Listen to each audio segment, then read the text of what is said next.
3 महिने पूर्ण झालेत, कुठल्याही मागणीच्या बद्दलची अंमलबजावणी आत्तापर्यंत झालेली नाही. ना तात्काळ करतो म्हणले त्याची पण नाही, आणि त्याच्यानंतरच्या राहिलेल्या 4-5 मागण्या 3 महिन्यात करू म्हणलं होते त्याची पण नाही. म्हणून आता शेवटी काय असतं, एक समाजाचं भविष्य मला बघायला लागतं, समाजाच्या लेकराच्या अडीअडचणी बघावं लागतात.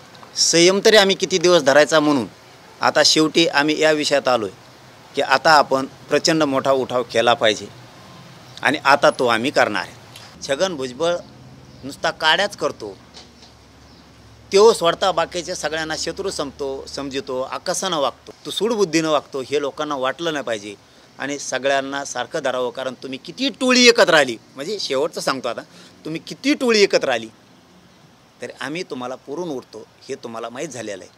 ओबीसी नेते म्हणून छाती बुडवून घेणाऱ्यांनी सगळ्या लेकरांना समान समजावं, गरीब मराठ्यांच्या लेकराला समजावं, आणि तुमच्याही लेकराला समजावून आरक्षणातला विरोध बंद करून टाकावं. की 29 ऑगस्ट 2025ला मुंबईत आम्ही जाणार. चलो मुंबईचा नारा आजपासून आम्ही आता समाजानं दिला. आता मुंबईत गेल्याशिवाय पर्याय नाही, त्याशिवाय हे आमच्या मागण्या पूर्ण करत नाहीत.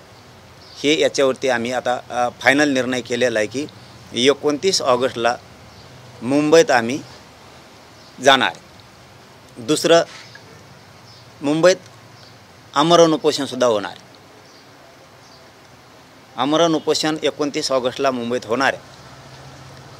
आझाद मैदान, शिवाजी पार्क, जेवढे मैदान आहेत ते तर लागणारच आहेत.